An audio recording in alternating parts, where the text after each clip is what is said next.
السلام علیکم dear listeners. جی جناب کہیے کیا حال احوال ہیں، کیسے ہیں آپ سب؟ دعا ہے امید ہے سب خیریت سے ہوں گے اور الحمدللہ میں بھی خیریت سے ہوں. اور جی جناب ناول کی نیکسٹ ایپیسوڈ کے ساتھ حاضر ہوں. ناول کا نام ہے مقید محبت، مصنفہ ہیں فہمیدہ فرید خان. قسط نمبر 3. میٹنگ ختم ہوئی تو تمام شرکا تتر بتر ہو گئے. دونوں بھائی بھی اپنے آفس میں آ گئے تھے اور اب لیپ ٹاپ سامنے رکھے میٹنگ کے دوران اٹھائے گئے اہم نکات پر غور کر رہے تھے. سیکریٹری نے کافی بنا کر ٹیبل پر لا رکھی. مس غازیہ آپ نے چاچو کے پاؤں پر لیپ ٹاپ جان بوجھ کر مارا تھا نا؟ شہرام شاہ نے شرارتی انداز میں اسے چھیڑا تو اس نے گھبرا کر حشام شاہ کو دیکھا. وہ مسکرا رہا تھا. اس کی جان میں جان آئی. وہ ہنس دی تھی. اس کی اعترافی ہنسی پر دونوں محظوظ ہوئے. اتنے میں بابا صاحب کا اسسٹنٹ ان کے آفس سے نکلا تو حشام شاہ نے اسے پاس بلوا لیا. نبیل بابا صاحب آفس میں ہی ہیں؟ نہیں سر، حسن سر تو کافی دیر پہلے ہی گھر چلے گئے تھے. اسسٹنٹ کی بات سن کر حشام شاہ نے الجھی ہوئی نگاہوں سے چھوٹے بھائی کو دیکھا. وہ بھی پریشان نظر آنے لگا تھا. بابا صاحب نے میٹنگ بلوائی تھی مگر وہ میٹنگ میں خود کیوں نہیں آئے؟ ان کے سوال پر نبیل تھوڑا جھجک کر بولا، محسن سر ان سے مل کر واپس گئے تب میں آفس میں گیا تھا. حسن سر کی طبیعت خراب ہو رہی تھی. انہوں نے مجھ سے بولا مجھے نیچے گاڑی تک چھوڑاؤ، میں گھر جانا چاہتا ہوں. کیا بات کی تھی چاچو نے ان سے کہ ان کی طبیعت خراب ہو گئی؟ حشام شاہ مضطرب ہوا. مجھے نہیں معلوم سر، محسن سر نے مجھے آفس سے باہر نکال دیا تھا. نبیل کا چہرہ اس توہین کو سوچ کر نئے سرے سے سرخ پڑا تو وہ نظریں چرا کر رہ گئے. سوری نبیل. شہرام شاہ نے اس کے کندھے پر ہاتھ رکھا تو وہ شرمندہ سا ہو گیا. کوئی بات نہیں سر، ہمارے مالک آپ ہیں اور ہمیں آپ سے کوئی شکایت نہیں ہے. یار یہ مالک کیا ہوتا ہے؟ آپ اپنی محنت کا صلہ پاتے ہو، ہمارا کسی پہ کیا احسان؟ شہرام شاہ نے اس کا بازو تھپ تھپایا. وہ تشکر سے دیکھ کر رہ گیا. حشام سرگام کو کال ملانے لگا. ہاں بھائی کیا ہو گیا تمہیں، کیوں سب کو پریشان کر رکھا ہے؟ بنیامین ترمذی صاحب نے اندر داخل ہوتے ہوئے اپنی مخصوص چونچال فطرت کا مظاہرہ کیا تو حسن شاہ مسکرا دیے. ارے کچھ نہیں ہوا، یہ سب خوامخواہ ہی سیریس ہو رہے ہیں. السلام علیکم بھائی جان، کیسی طبیعت ہے اب آپ کی؟ میں ٹھیک ہوں خدیجہ، آؤ بیٹھو. سلام کا جواب دے کر خوش دلی سے بول کر بہن کی تشفی کروائی. ارے بھائی تانی کوئی خاطر تواضع کرو ان سب کی. جی شازیہ کو ہدایت کر دی تھی، ریفریشمنٹ لے کر آتی ہوگی. وہ خدیجہ بیگم کے پاس جا بیٹھیں. تھوڑی دیر بعد شازیہ لوازمات لیے حاضر تھی. چائے پیتے ہی حسن شاہ اٹھ کھڑے ہوئے. یامین چائے پی کر اسٹڈی میں ہی آ جانا. رکو میں بھی ساتھ ہی چلتا ہوں. پیالی خالی کر کے میز پر رکھتے ہوئے وہ بھی اٹھ گئے. جہاں زیب آئے تو اسے بھی ہماری طرف بھجوا دینا. کچھ یاد آنے پر وہ مڑے. وہ تو عثمان بھائی کی طرف گیا ہوا ہے بھائی جان. زری آنٹی نے کال کر کے بلوایا تھا، شاید ان کے مہمان آئے تھے تو مردوں کو کمپنی دینے کے لیے زیب کو بلایا ہے. آپ کہیں تو کال کروں اس کو؟ نہیں اس کی ایسی خاص ضرورت تو نہیں ہے، اگر جلدی آ گیا تو بھجوا دینا. جی اچھا بھائی جان. ان کے جانے کے بعد خدیجہ بیگم تہنیت حسن کی طرف متوجہ ہوئیں جن کا چہرہ اترا ہوا تھا. آپ کو کیا ہوا ہے بھابھی؟ بس کیا بتاؤں خدیجہ، ایک کے بعد ایک پریشانی چلی آ رہی ہے. اللہ خیر رکھے، ایسا کیا ہو گیا؟ انہوں نے تہنیت بھابھی کے کندھے پر ہاتھ رکھ کر تسلی دینے کی کوشش کی مگر وہ شاید کسی سہارے کی ہی متلاشی تھی. پھپک کر رو دیں. تانیہ کے ساتھ سیڑھیاں چڑھتے ہوئے اس کا موبائل بجنے لگا تو اس نے کوٹ کی جیب سے نکال کر دیکھا. ماما کالنگ. تانیہ اسکرین پر ایک نظر ڈال کر بے نیازی سے آگے بڑھ گئی جبکہ وہ وہیں کھڑا ہو کر کال سننے لگا. جی ماما خیریت؟ ہاں خیریت ہی ہے. تم نے کس وقت آنا ہے واپس؟ انہوں نے استفسار کیا. آپ کہیں تو میں ابھی آ جاتا ہوں، مگر ہوا کیا ہے؟ وہ مضطرب ہوا. کوئی بڑی بات نہیں، بس حسن بھائی کو کال کی تھی تو بتا رہے تھے کہ رات ان کا بی پی شوٹ کر گیا تھا.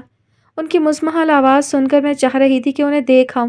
اب تمہارے بابا تو گاڑی ڈرائیو نہیں کر سکتے اور ڈرائیور اسد کے ساتھ کیا ہوا ہے؟ سعدیہ بیگم کی آواز سے پریشانی چھلک رہی تھی. فہد کدھر ہے؟ اس کا کل پیپر ہے، کمبائنڈ اسٹڈی کے لیے گیا ہوا ہے. او اچھا. حسن ماموں کو کیا ہوا ہے؟ یہ تو وہاں جا کر ہی پتہ چلے گا. چلیں ٹھیک ہے، آپ اور پاپا تیار ہو جائیں، میں تھوڑی دیر میں آتا ہوں. خدیجہ بیگم نے گھبرا کر ادھر ادھر دیکھا اور کسی ملازم کو نہ پا کر سکون کا سانس لے کر انہیں تھپکنے لگیں. کافی دیر رونے کے بعد ان کا جی ہلکا ہوا تو ٹیشو سے ان کا چہرہ صاف کر کے گلاس میں پانی ڈال کر دیا. وہ گھونٹ گھونٹ پینے لگیں. خدا نخواستہ ایسی بھی کیا مصیبت آ گئی بھابھی کہ آپ ہمت ہی ہار بیٹھیں؟ ان سے خالی گلاس لیتے ہوئے وہ خفگی کا اظہار کرنے لگی. خدیجہ بہت بڑا طوفان آنے والا ہے، وہ یکدم خوفزدہ نظر آنے لگی۔ اللہ کا نام لے بھابھی، کیا ہو گیا ہے آپ کو؟ ندا آ رہی ہے، ان کی آواز کانپ رہی تھی۔ خدیجہ بیگم نے دہل کر دل پر ہاتھ رکھ لیا۔ ہائے میں مر گئی۔ پھوپھی کو سلام کرنے آنے والے تینوں بھائی سناٹے میں رہ گئے۔ نیڈو نے کس سے پوچھ کر فیصلہ کیا ہے؟ جب میں نے حسین کو سختی سے منع کیا تھا کہ اسے پاکستان مت بھیجے تو کیوں آنے دے رہا ہے؟ زرگام ادھر سے ادھر چکراتا ہوا بول بول کر اپنی بھڑاس نکال رہا تھا۔ اتنا اندازہ تو اسے تھا ہی کہ ندا اب کسی صورت بھی رکنے والی نہیں تھی۔ سب اسے دیکھ کر ہول رہے تھے مگر اسے چپ کروانے کی ہمت کسی میں نہیں تھی۔ سب جانتے تھے کہ اسے بہت کم غصہ آتا تھا، لیکن جب آتا تو بے تحاشا آتا تھا۔ اس لڑکی کو سکون سے بیٹھنا نصیب نہیں۔ حالات جو ہی ذرا سنبھلنے لگتے ہیں وہ ایک نیا شوشہ چھوڑ دیتی ہے اور ہمارے لیے مشکلات بڑھ جاتی ہیں۔ اوفو، کیا ہو گیا ہے زوگی؟ کیوں اتنا ہائپر ہو رہے ہو یار؟ بہن ہے ہماری، اس کا بھی دل کرتا ہوگا سب کے ساتھ مل بیٹھنے کا۔ بالآخر شہرام ہی آگے بڑھا اور اس کا بازو تھام کر اسے بٹھانے کی کوشش کی۔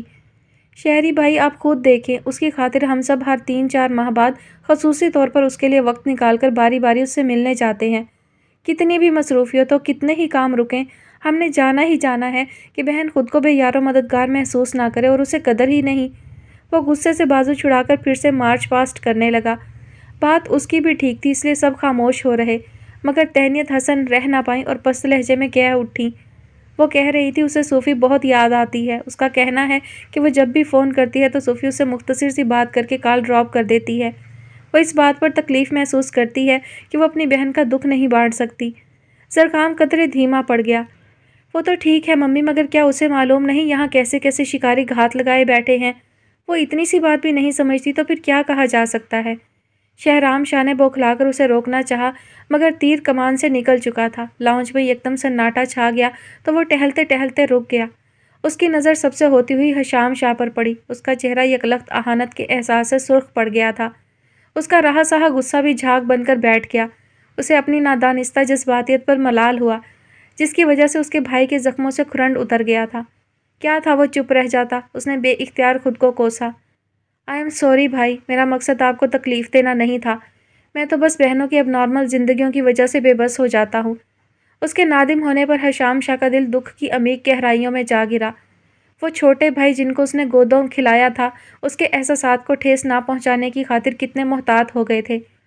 اس میں تمہارا کیا دوش میرے شہزادے، جب یہ ذلت سہنا میرے نصیب میں لکھا تھا؟ اس نے بمشکل تمام اپنی سلگتی سوچوں کو بے لگام ہونے سے روکا اور بظاہر متانت سے سر ہلا کر معذرت قبول کرنے کا عندیہ دے کر خدیجہ بیگم کی طرف مڑ گیا، لیکن اس کی رنگت ابھی تک پھیکی پڑی ہوئی تھی۔ زرخام نے مدد طلب نگاہوں سے شہرام شاہ کو دیکھا تو وہ بے چارگی سے کندھے اچکا کر رہ گیا۔ حشام شاہ کے دکھ کا درما ان میں سے کسی کے پاس نہیں تھا، اور جس کے پاس تھا اسے امید لگانا سراسر احمقانہ فعل تھا۔ سیما شاہ، آپ کی طرف نکلنے والے قرض بڑھتے جا رہے ہیں، پتہ نہیں کیسے چکا پائیں گی آپ، زرخام نے متنفر ہو کر سوچا۔ اس کی آنکھیں لہو رنگ ہونے لگی تھیں۔ اس کا بس چلتا تو اپنے بہن بھائیوں کی خوشیاں کسی بھی قیمت پر خرید کر لے آتا۔ خدیجہ بیگم کی آواز اس کی سماعتوں سے ٹکرائی تو وہ خود پر قابو پا کر ایک طرف جا بیٹھا اور ان کی دعاؤں سے مستفیض ہونے لگا، جو مخصوص شیریں لب و لہجہ میں اپنے بھتیجوں کی خوشیوں کے لیے جھولی پھیلائے بیٹھی تھی۔ حشام شاہ نے مضطرب ہو کر پہلو بدلا۔ پھپھو، بلا شبہ آپ کی دعائیں ہمارا قیمتی اثاثہ ہیں، مگر برا مت مانیے گا پلیز، مجھے لگتا ہے آپ کی دعائیں ہمارے حق میں قبول نہیں ہوتی۔ ہر خوبصورت لمحہ ہمارے ہاتھ سے ریت کی طرح پھسل جاتا ہے اور ہم ہر بار تہی دست رہ جاتے ہیں۔ اس کے لہجے کی شکستگی پر سب لرز کر رہ گئے۔ شامی، ایسا کفر مت بولو بیٹا، ہماری دعائیں کیوں رائے گا چاہیں گی بھلا؟ اللہ کی رحمت سے نا امید نہیں ہوتے میری جان، تہنیت حسن بے اختیار بول اٹھی تھی۔ تو اور کیا بھابھی بالکل ٹھیک کہہ رہی ہیں، دیکھنا ایک نہ ایک دن ہماری دعائیں ضرور مستجاب ہوں گی اور مجرم اپنے کیفر کردار کو پہنچیں گے۔ ہمارا جتنا نقصان ہو چکا ہے اس کی بھرپائی اب تمام عمر ممکن نہیں پھپھو، بیتے ماہ و سال کا مداوع شاید ہی ہو سکے۔ اب کہ خدیجہ بیگم اس کی آزردگی کی تاب نہ لا سکیں اور رو پڑیں، ورنہ وہ بے حد جی دار خاتون تھیں اور آسانی سے ہتھیار نہیں ڈالتی تھیں۔ حشام شاہ نے لب بھینچ لیے کہ بہرحال اس کا مطمع نظر ان کو اذیت دینا نہیں تھا۔ پھپھو پلیز آپ تو ایسا مت کریں، ہم آپ کو دیکھ کر ہمت پاتے ہیں اور آپ ہی حوصلہ ہار رہی ہیں۔ زرخام تیزی سے اٹھ کر ان کے پاس جا بیٹھا اور انہیں اپنے حصار میں لے لیا۔ بس کبھی کبھی صبر کا دامن ہاتھ سے چھوٹنے لگتا ہے، جب اپنے بچوں کو اس چھوٹی سی عمر میں بڑے بڑے دکھ جھیلتے دیکھتی ہوں تو کلیجہ منہ کو آتا ہے۔ پھر برداشت کے سارے اسباق پھولنے لگتے ہیں، یاد رہتے ہیں تو صرف اپنے بچے اور ان کی ذات سے لپٹے دکھ۔ خدیجہ بیگم نے آنسو صاف کیے اور دلگیر سی حشام شاہ کے کندھے پر ہاتھ پھیرا۔ میں ٹھیک ہوں پھپھو، آپ پریشان نہ ہوا کریں۔ وہ ان کی خاطر ہلکا سا مسکرا دیا۔ جو کھو گیا اس پر ملال نہ کرو میرے بچے، اللہ تعالیٰ تمہیں بہتر نعم البدل دے گا۔ سیما شاہ کو اندر داخل ہوتے دیکھ کر انہوں نے مزید کچھ کہنے کا ارادہ ترک کر دیا، مبادا ایک نیا میدان کارزار نہ کھل جائے۔ رائی کا پہاڑ بنانا ان کے لیے کون سا مشکل کام تھا۔ شہرام شاہ نے ایک کٹیلی نگاہ اپنی بڑی بھابھی پر ڈالی جو ان سب کو نظر انداز کر کے لاپرواہی سے صوفے پر بیٹھ کر فیشن میگزین دیکھنے لگی تھی۔